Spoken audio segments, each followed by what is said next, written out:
নমস্কার বন্ধুরা, আমরা চলে এসেছি আর একটি নতুন ভিডিও নিয়ে। আজকে হবে চ্যালেঞ্জ। তো চ্যালেঞ্জের মধ্যে আজকে বিশেষ কিছু করিনি। আজ আছে ডিমের অমলেট, ভেন্ডি ভাজা, আলু ভাজা আর ডাল। আর এই ডালটা বন্ধুরা টক ডাল, কাঁচা আম দিয়ে মুগ মসুর মিশিয়ে টক ডাল করেছি।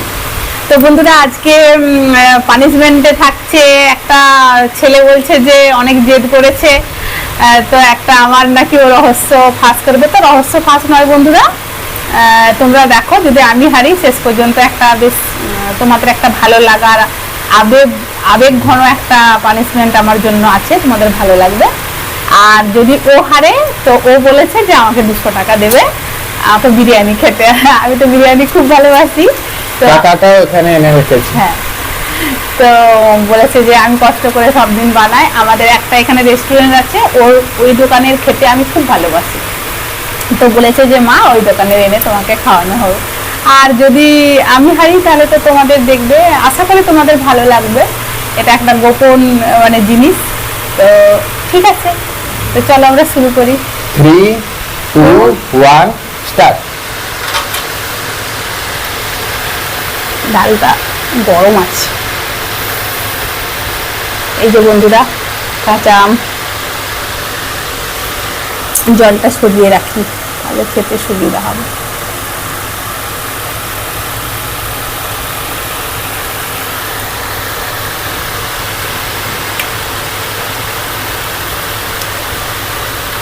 আজকে প্রতিদিনের মতো এখন কতদিন তিনতলাতে আমাদের থাকতে হবে জানি না বন্ধুরা, কাজ হচ্ছে তো আমরা তিনতলাতেই আছি, তিনতলাতে ভিডিও হচ্ছে, সামনে ফ্যান চলছে। জানি না তোমাদের অসুবিধা হচ্ছে কিনা, বন্ধ করে দেবো ফ্যানটা একটু পরে।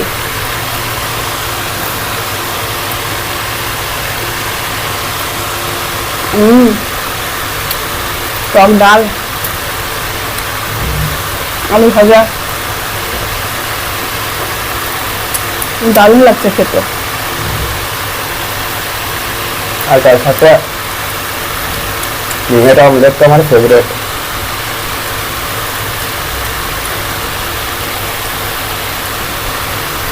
এই যে বন্ধুরা সত্যি ভালো লাগছে, দারুণ। অনেকদিন পরে টক ডাল করলাম বন্ধুরা।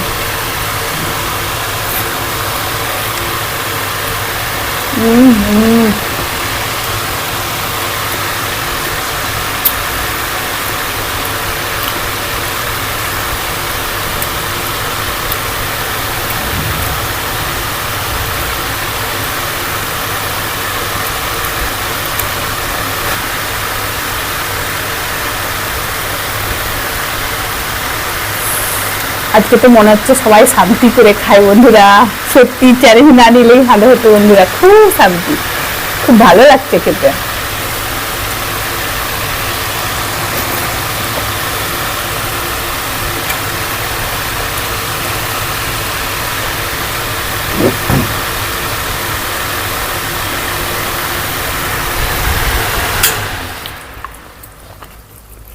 ফ্যানটার অনেক শব্দ হচ্ছিল বন্ধুরা, বন্ধ করে দিলাম।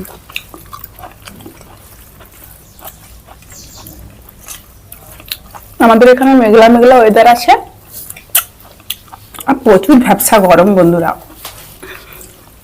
প্রচন্ড গরম। তুমি একটু কোমরটা সরাতে পারবে? দেখো একটু চেষ্টা করো, জানি জায়গা কম। হ্যাঁ ঠিক আছে।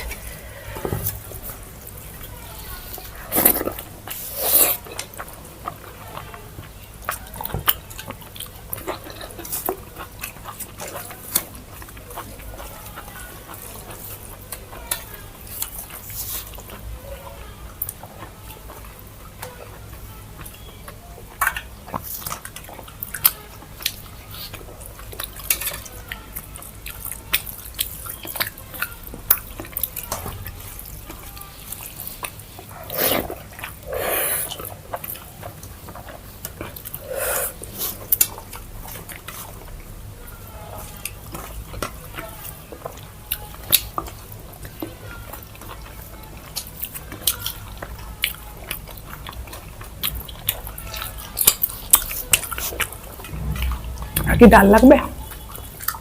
No.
কমপ্লিট। মাছ হেরে গেল।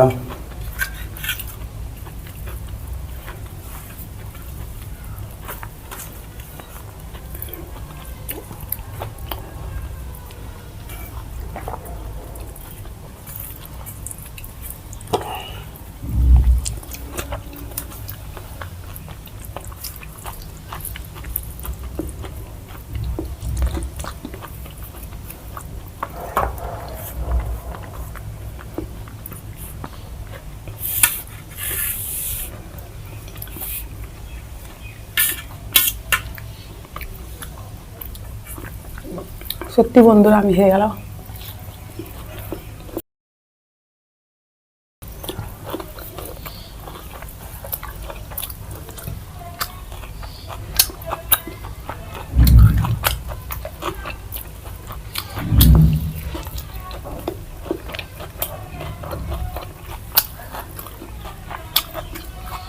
ভিডিওর মাঝখানে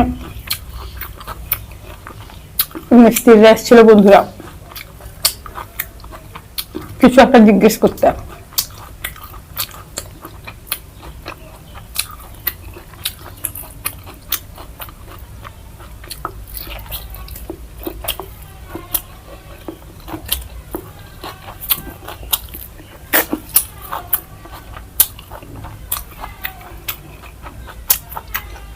মা যেহেতু হারলো তাহলে মা এবার পাবে পানিশমেন্ট।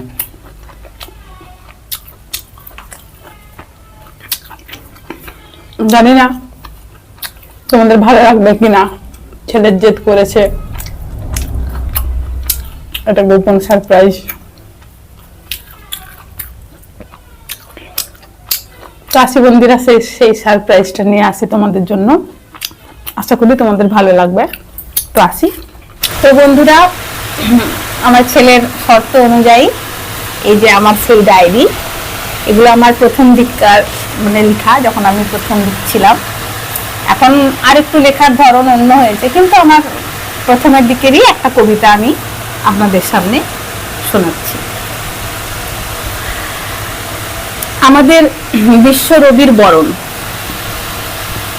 আজ নির্জন গৃহে একাকী কেদারায় নয়, জীর্ণ মাদুরে বসে মনে পড়ে তোমার কথা।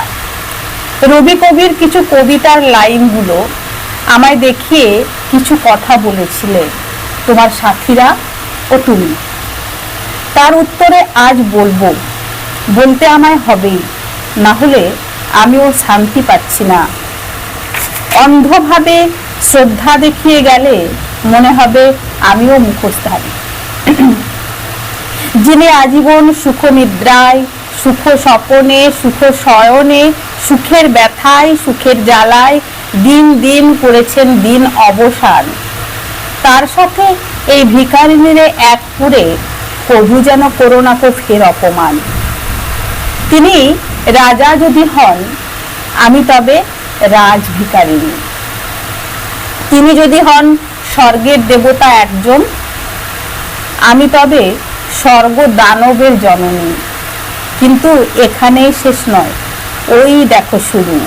দেখাও তো এমন তীব্র জ্বালা যন্ত্রণাগুলোকে একান্ত আপন করে ছেড়ে দিয়েছে এ বিশ্বের সমস্ত সুন্দরকে দিতে যন্ত্রণা। তিনি আমাদের দিয়েছেন অবিরত আনন্দ সুধা, দুঃখের বেদনার তাতেও কিন্তু আনন্দেরই ছোঁয়া। আছে বীরত্ব, আছে দর্প, আছে অসীম শান্তি, আর আছে 5 নিশানের নানান গ্রন্থি। তিনি জানতেন, তিনি মানতেন, তিনি বুঝতেন। শুধু মূল্যবান শব্দ বেছে জাগতিক ব্যাপার দেখে কখনো রচা যায় না কাব্য। অন্তরে না যদি রয় সার, সে হবে অন্তঃসার শূন্য। তাই তিনি যার দেখা কভু পেল না, যার রূপ কভু তার চোখে ধরা পড়ল না, তাকে দিতে গিয়ে রূপ বিকৃত করেননি কভু নিজের আপন স্বরূপ। তাই তো তিনি গুরু, তাই তো পেয়েছ সত্য রবির কিরণ, তবেই তো পেয়েছেন তিনি বিশ্বকবির বরণ। নমস্কার। তোমাদের ভালো লাগা মন্দ লাগা যাই লাগুক না কেন, তোমরা অবশ্যই কমেন্ট করে জানিও। আর বন্ধুরা, তোমরা নিজেরা নিজেদের মনের খেয়াল রেখো, তোমরা ভালো থেকো এবং আশেপাশের যত মানুষ আছে চেষ্টা করবে তোমরা যতটুকু পারো তাদের ভালো রাখতে। আজকের মতো টাটা, দেখা হবে পরের একটি ভিডিওতে। তো নমস্কার।